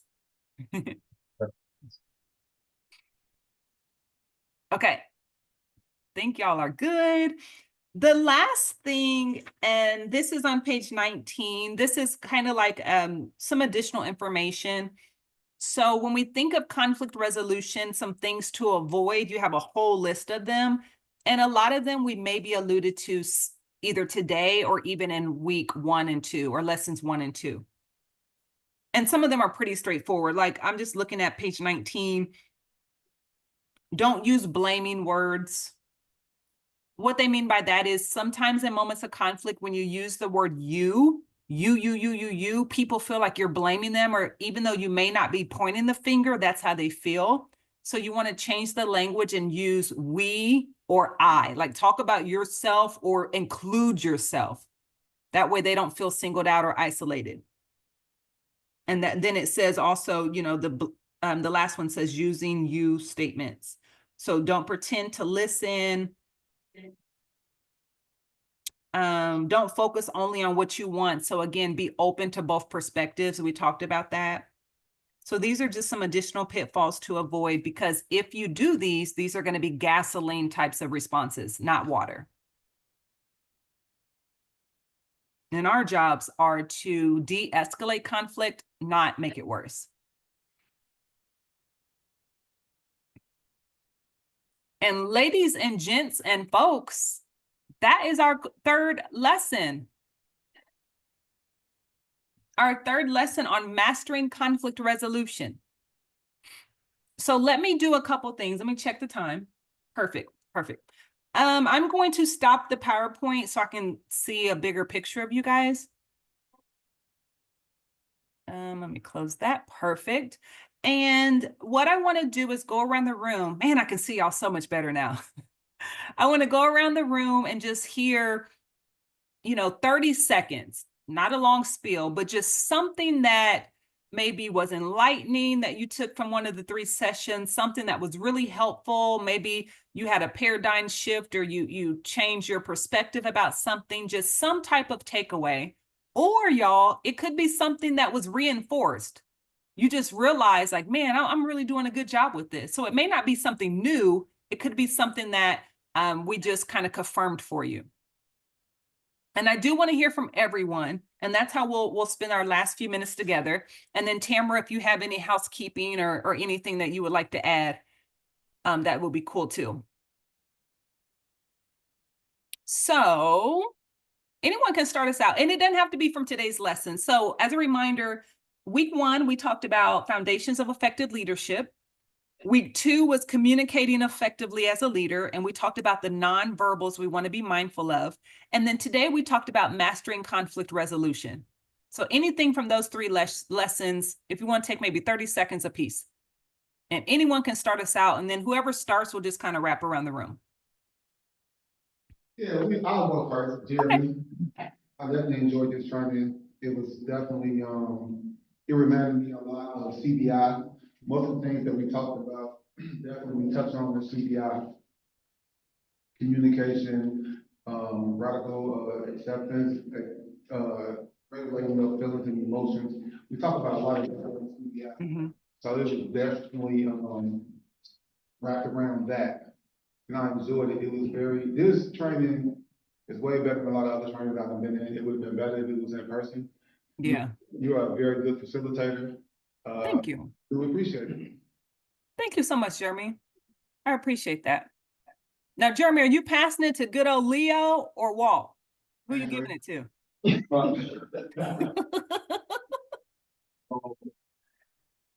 Say this training was very informative. It allowed me to get an understanding, to broaden my thought process on just how to engage and pretty much use these key pointers to help me just master my professionalism and my ability to just do the work. So yeah, just pretty much I'm gonna keep it short and sweet. Absolutely. And the cool thing is you all have a great foundation. That's the beautiful thing of it. All of you have a great foundation. What the purpose of these courses were to do was to reinforce and strengthen the foundation that you already have. So you're doing great work. You're excellent leaders. This was just to enhance what you're already doing, just like Walt shared. Absolutely. Tamara, we're going to save you for last. So we're going to wrap around the room. And yes, ma'am, on the other side of the room. I forgot your name. Rashonda, is it? Oh, good. Yes. So mine, my knowledge was expanded in regards to the type of leadership. Mm-hmm. So I like that was from the first class. Yeah. Especially for you guys, because I see this a lot, but then I don't. You all are very close knit, which I appreciate. So knowing the leadership styles of not just yourself, but your colleagues, that goes a long way. Because then I know when I hear Jeremy and Walt, oh, they're just passionate. I don't have to worry, like nothing's popping off. They're good. I just know that's the type of people that they are. So that goes a long way. Absolutely. Okay. Yes, sir. If you want to share.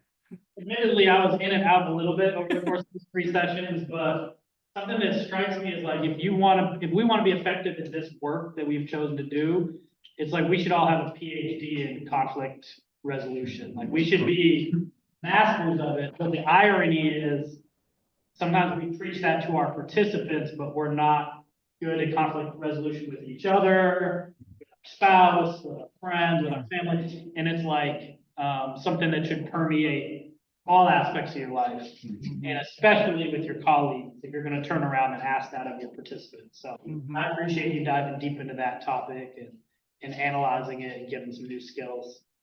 Yeah, thank you so much for that. And I appreciate the transparency because you're right.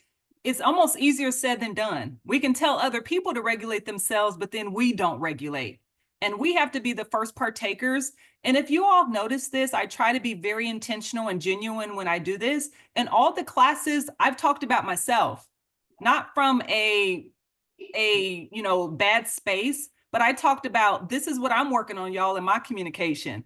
These are some of the gasoline responses I have. Like I wanted to be transparent so you all know we're all works in progress. But I first, as the trainer, I got to make sure that I'm being the first person to eat the food before I try to serve you. So that's something to think about. Thank you, sir. Sarge, I know you got something, man. Yes, ma'am. Okay, so first and foremost, I would like to say that I appreciate the opportunity to learn, share, and grow with my colleagues as always. And one of the key takeaways is just how supervising, managing, and leading, although they are all individual, they can be utilized in the same thing. So Absolutely. Yeah. I'm going to say something, Sarge. yes, ma'am. It's something about you that you are such a, how do I want to say this? You're a natural born leader. It's something about you, and I ain't trying to puff your head, but it's something about you, how you carry yourself, your demeanor.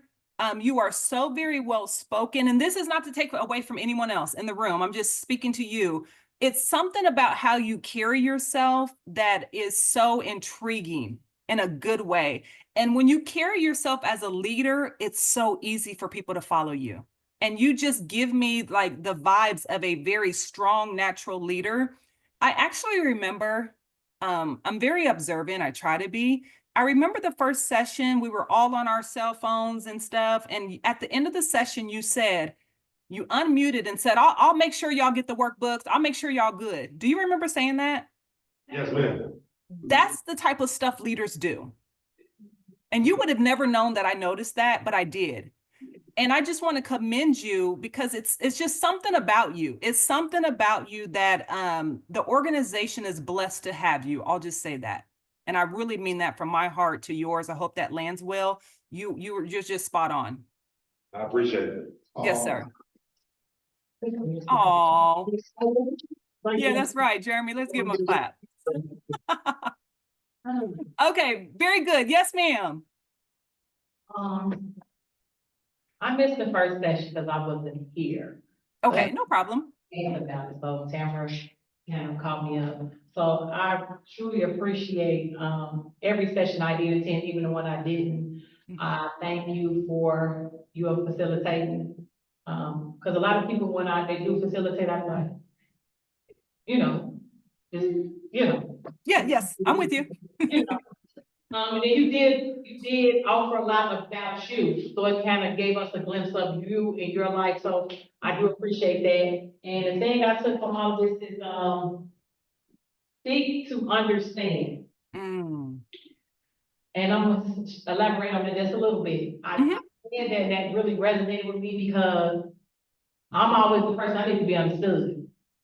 Yeah. I'm always, no, I need to be understood, but growing and, growing within that organization, I'm learning to, seek to understand because even with the participants, even with their families, and I be trying to figure out, I was talking to, what was his name, the trainer today? The one that's in the 95th, the trainer. Oh, yeah, So I was talking to a trainer today, and me and him was talking about the age. Group. And I said, that's why I was telling Jeremy earlier, like, we have to understand that there are 20, there are 22, That's there are right. 25. Mhm. That what we have, they don't have it. Yeah, So in their house, you know why they're loud? Because that's what's in their house. It's full that's of right. shit. So, and I had to really understand it, because at first I was like, good, but I'm learning to, I'm seeking to understand instead of being understood. Because it's okay with me now.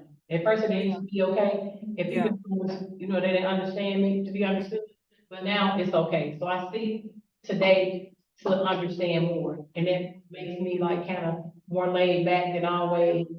Yeah. I thank you for that. Man, that was first of all, that's growth. Thank you for being transparent and sharing that. And just hearing you speak, I'm like, man, that's totally me. Because as I shared earlier, having been misunderstood a lot of my life, I'm always trying to defend myself and explain. And no, that's not it. So that what you said resonated with me. And I want to pass this to you. It's Chanel, right? Yes. I want to pass this to you. I have learned not to expect me from other people. That has taken so much frustration off of me. I am very methodical. I'm a ambivert. Like I could just go down this list of all this stuff that I am. And I have to realize when I'm interacting with other people, I cannot expect Nikki from them. They're going to show up as who they are. And when we look at people from that lens, it takes a little bit of pressure off of us. Like you were saying, you know, I'm experienced, but this person is 20. Emotionally, they're still developing. So I cannot expect Chanel from them because I have some life experiences and some wisdom they don't. So if all of you take that away, don't expect yourself and how you move from other people. It'll take a lot of pressure off y'all. That's been like a huge paradigm shift for me personally. So that was a freebie, y'all. Thanks to Chanel. Okay, who's next? All three sessions were amazing, by the way, Nikki. Thank you, sir. I think the one that really touched close to, work lately has been conflict resolution. So I'm sure for all of us. So this is just something to kind of take back with me to the office, and because there's just some things, there's some issues that I do want to address with, whoever that is, right? Yeah. So, but I also want to be able to communicate that effectively. So just having this conversation today is also extremely helpful. Leo, I feel like, thank you for sharing that, Leo. I feel like, Leo, there's this saying, and I'm probably going to murder it. I always mess up a saying, y'all. When Leo speaks, the people listen. I just made that up. I feel like you're one of those people that because you're so soft-spoken, when you do speak up, people are like, oh boy. And that's a good thing. And I see actually some people nodding their heads, so I'm hoping I'm hitting the nail on the head. That speaks to your leadership ability, Leo. So when you speak, the people listen. Why do you say that, Nikki? Go back, like you said, and share this information, because I do believe that people will be receptive because of how you carry yourself. Yeah, because when you have a person's ear, man, you can change their life. That's powerful. Yes, sir. So good job, Leo. Last but not least, and Aunt Andrea, thank you for being with us today. I Oh, I obviously wasn't a part of the other ones, and I'm not an emerging leader. But, I can say that when I did see Tamara's email about who was being included for this, all the names, I was like, yup, yup, I have no idea what emerging leaders is, but yup, that's a leader, yup, that's a leader. And it made me really proud for them to see who it was, and that was also a big reason why I wanted to come in and sit today, just to see what they're doing, see what they're learning, and to hear what you've been teaching them and hear what they've been taking from it. It makes me really grateful that this was something they were selected for, and to hear how it's equipped them, because I think that they're already amazing people and they already have amazing tools, but this really just added to their tool, and I'm really excited. Oh, that was so heartfelt. Is it Andrea or Andrea? I want to say your name right. Andrea or Andrea? And great. Andrea. Andrea, I want to say something to you. You get a rose. You are an emerging leader. Now, I'm not giving you a title, and I know you weren't part of the class, but that doesn't matter. You are an emerging leader. And the reason I say that is because you took the initiative to want to be here today. That's what I heard you say. A lot of people would have said, nope, I got stuff to do. I'm booked and busy. I ain't going, don't want to go. But you chose to come to this 2-hour session that you were not required to be at. And that's what leaders do. Because Andrea, the best leaders are first followers. So you are an emerging leader. Don't let anybody tell you otherwise, and don't you tell yourself that. So in my eyes, from my eyes to yours, you are an emerging leader. And I love that you were able to build the room up. Like, yeah, I can see why they're here, and I'm proud of them, and I'm supporting and rooting them on. That's what leaders do. That's what leaders do all day long. So thank you for sharing that. Thank you. You're welcome. Tamara, we're ready. This has been great. I'm so glad, that we were able to do this mostly in person, so to speak. I think I told you when we met, our last 2 cohorts had a training curriculum where they utilized a learning management system. So a lot they did on their own. Yes. And while I thought the trainings were good, we didn't discuss them in depth like we are now. And so I think this has added to the program. I like being able to sit in the room with everybody and you. So I think that has been very helpful. I also think that we hit on our list of what we said we wanted to accomplish over the year. So I've been checking things off as we go along, and we'll discuss it a little bit more Friday. As we think about what we want to do with the next cohort. So thank you. Nice. You are welcome. And I will say, you all, I know we're a few minutes over, but it's been an honor to serve you. Thank you for showing up first for yourselves. Because a lot of what we talked about, who's the person next to Chantel, or not Chantel, next to Sarge on the other side? Yes, what's your, sir? Yeah, Paul. Your name? Paul. Thank you, Paul. What Paul said earlier was so spot on. A lot of the information that we presented today and also in the other 2 lessons can be used in our personal lives. And Paul alluded to that when it came to the conflict management. So I want to commend all of you for first showing up for you, not the organization. You showed up for you. This was investment in you, but then also for the organization and the community. So from my heart to yours, thank you. I know that virtual training is hard. I prefer to be in person as well, but technology just opens a wider door for us. But thank you for bearing with me. I know we had a little bit of issues, but hopefully this has been a good investment and use of your time. And you have, as Andrea said so beautifully, additional tools in your tool belts so you can become more effective leaders. So it's been great serving y'all. Tamara, hopefully we work together again. I know you have AIM's contact information. Did they get surveys over to you? Did they get surveys or evaluations to you?